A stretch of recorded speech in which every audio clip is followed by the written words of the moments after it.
गरीब को लॉकडाउन की सजा। बांके और उसकी पत्नी माया मेहनत मजदूरी करके अपने बच्चों और अपना खर्च निकाल ही लेते थे। बांके ऑटो चलाता और माया कुछ घरों में खाना बनाने, बर्तन एवं झाड़ू पोछे का काम करती थी। बच्चों का एडमिशन भी सरकारी स्कूल में करवा दिया था। होली का त्योहार आ गया। बच्चे अभी छोटे थे और छोटी कक्षा में पढ़ रहे थे। माया के मायके में उसकी बहन की शादी थी। माँ अकेली कैसे संभाल लेगी? एक ही बहन थी, जाना भी जरूरी था।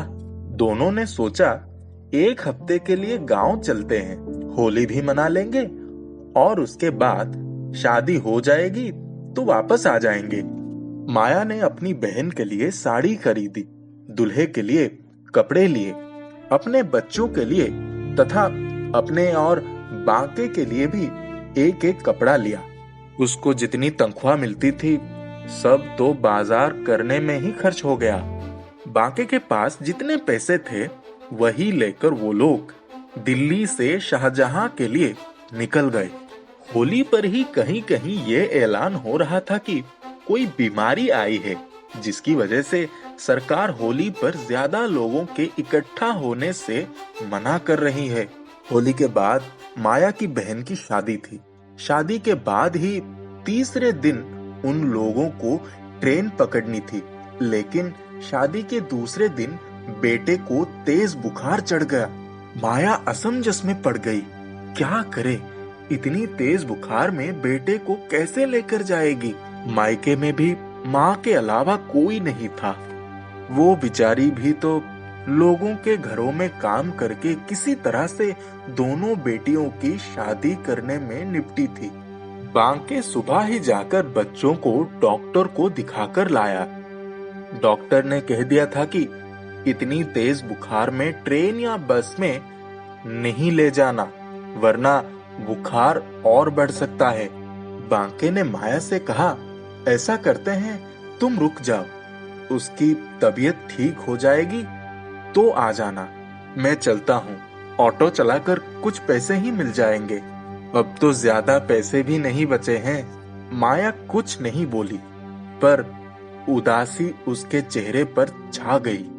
बांके उसको मनाते हुए बोला, मैं जाकर 2-3 दिन में कुछ पैसे भी भेज दूंगा।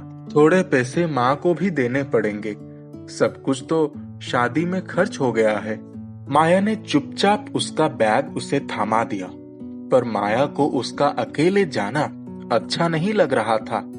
लेकिन पैसे की मजबूरी थी, जाना तो होगा ही। बांके दिल्ली स्टेशन पर उतरा तो बदन टूट रहा था और सर में बहुत दर्द हो रहा था। उसने सोचा शायद 2-3 दिन की थकान है, घर चलकर सो जाऊंगा तो ठीक हो जाऊंगा। वो घर आया। माया ने कुछ खाने का सामान और मिठाइयां भी रख दी थी, पर उसे कुछ भी खाने का मन नहीं किया। वो एक गिलास पानी पीकर सो गया। सोचा शाम को ऑटो लेकर निकलेगा। जब उसकी नींद खुली तो अंधेरा हो गया था। उसने घड़ी देखी तो 7 बज गए थे। मोबाइल पर माया का फोन आया था। उसने तुरंत उसको फोन किया और बताया कि तबीयत ठीक नहीं लग रहा था, इसलिए थोड़ा सो गया था। माया परेशान हो गई। बांके ने पूछा, बेटे का बुखार उतर गया? तब उसने कहा कि हाँ, थोड़ा कमजोरी है। बांके उठा तो सिर चकरा रहा था। सोचा डॉक्टर को दिखाकर दवा ले आता हूँ। उसने थोड़ा बहुत खाया, फिर दवा ले आया। वहां तक जाने आने में ही थकान हो गई थी। वो दवा खाकर सोने गया, लेकिन रात भर बेचैन रहा, नींद नहीं आई। सुबह उठकर बाहर आया। ऑटो स्टार्ट करने ही जा रहा था कि उसने देखा सड़क बिल्कुल सुनसान थी, कोई दिखाई नहीं पड़ रहा था। वो सोचने लगा क्या हो गया। फिर वापस आकर टीवी चलाया तो देखा सारे चैनल पर एक दिन के लिए लॉकडाउन की बात प्रसारित हो रही थी। उसने तुरंत माया को फोन लगाया और उसे बताया। फिर वो बोली, वहां भी कोई घर से बाहर नहीं निकलता है। बांके दिन भर टीवी के सामने ही लेटा रहा। महामारी की खबर सुनकर चिंतित हो गया। मन ही मन सोचने लगा कि मन में एक ही बात चल रही थी कि तबीयत भी ठीक नहीं है। 2 दिन से घर में ही पड़ा हूँ, कोई कमाई नहीं हुई। क्या भेजूंगा माया के लिए और बच्चों के लिए। उठकर कुछ खाना बनाया पर खा नहीं पाया, जैसे भूख ही मर गई थी। थोड़ा बहुत खाकर दवा खा ली, फिर सो गया। सुबह फिर तेज बुखार चढ़ गया। सारे दिन पड़ा रहा, सोचा दवा खाई है ठीक हो जाऊंगा, पर तबीयत और बिगड़ गई। सुबह उठकर जैसे तैसे पड़ोसी में रहने वाले रघुवीर, जो कि उसका बहुत अच्छा दोस्त था, उसको फोन करके बुलाया और बोला, यार मुझे अस्पताल ले चल, मेरी तबीयत ठीक नहीं है। अस्पताल जाते समय रास्ते में ही पुलिस वालों ने रोक लिया और पूछा, कहाँ जा रहे हो। रघुवीर के ये कहने पर कि अस्पताल जा रहे हैं, पुलिस वाले ने बहुत बड़ी मुश्किल से छोड़ा। रघुवीर उसको अस्पताल ले गया। बांके ने अपनी पत्नी माया का फोन नंबर लिखवा दिया था। डॉक्टर ने एक इंजेक्शन लगाया और कहा, दवाई खा लेना। लेकिन वहां से बाहर निकलते ही उसे चक्कर आया और वो वहीं गिर गया। तुरंत अस्पताल वालों ने उसको एडमिट कर लिया। रघुवीर उसका फोन ढूंढने लगा, लेकिन फोन शायद वो घर पर ही छोड़ आया था।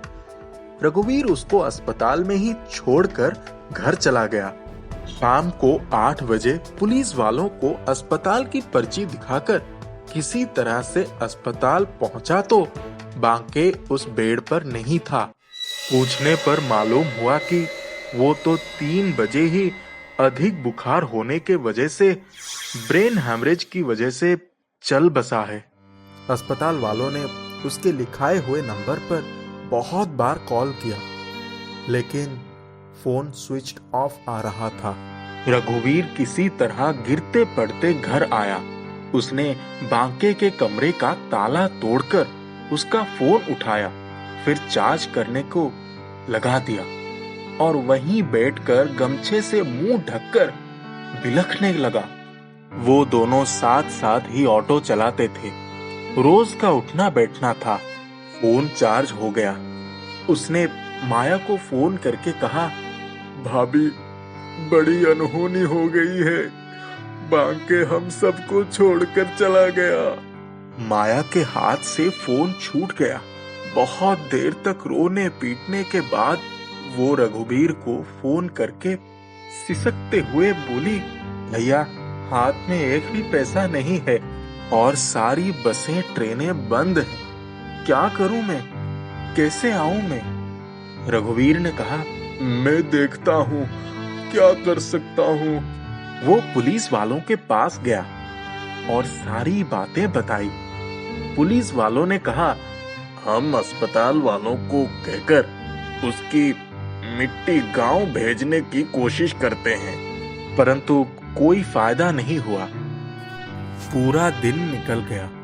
दूसरे दिन माया के पास एक पुलिस वाले ने फोन करके कहा, अपने पति का मुंह देखना चाहती हो तो तुम्हें ही आना होगा, यहाँ से कोई व्यवस्था नहीं हो सकती। हम सारी कोशिशें कर चुके हैं और हार गए हैं। माया पूरे गांव में मदद के लिए गुहार लगाती घूम आई, पर सभी लोग महामारी के डर से घरों में ही बंद थे। कौन उसकी गुहारी सुनता। उसने घर आकर एक बहुत बड़ा फैसला कर डाला। रघुवीर से फोन करके बोली कि वही बांके का अंतिम संस्कार करवा दे और बोली, मुझ अभागन की नसीब में अपने पति का अंतिम दर्शन भी नहीं लिखा है। ये कहकर वो फूट फूट कर रोने लगी। रघुवीर ने उसको समझाया, पर ऐसे बुरे वक्त में किसको समझ आता है। रघुवीर ही अस्पताल से उसका मृत शरीर लेकर उसकी अंतिम संस्कार करवा दिया। माया वीडियो कॉल पर सब कुछ निर्विकार होकर देखती रही। माया ने किसी तरह से अपने 6 साल के बेटे से गांव में ही क्रियाकर्म करवा दिया। 13वीं के तीसरे दिन ही गांव के तालाब में 3 लाशें तैरती मिली। माया अपने दोनों बच्चों को लेकर तालाब में डूब गई थी। गरीब को लॉकडाउन की इतनी बड़ी सजा मिली थी कि लोगों ने देखा तो सबकी आंखों में आंसू आ गए।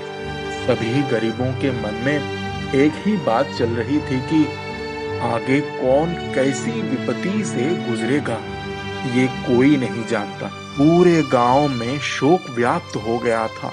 काश किसी ने माया की मदद कर दी होती।